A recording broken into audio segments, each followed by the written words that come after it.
Sa CCTV footage sa isang kondo sa Makati City, kita ang pagdating ng isang rider at paghinto sa tapat ng isang babae. Nang maiabot ng rider ang kanyang dalang package at makuha ang bayad, agad siyang nilapitan ng mga ahente ng NBI. Na-recover sa kanya ang iba't ibang tabletas na ginagamit bilang abortion pills. Dahil nag-deliver lang umano, itinuro ng rider ang sender ng package. Kaya nagkasa ng operasyon ang NBI Dangerous Drugs Division. Huli ang 36 anyos na babaeng seller ng pills na pampalaglag ng bata.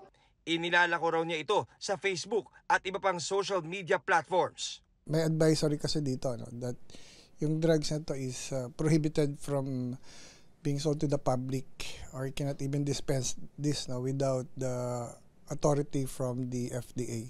It turns out that she doesn't have a license. Ayon sa NBI, mga pinaghalo-halong gamot tulad ng Cytotec at Chinese na tabletas ang pinapadala sa kanyang mga parokyano.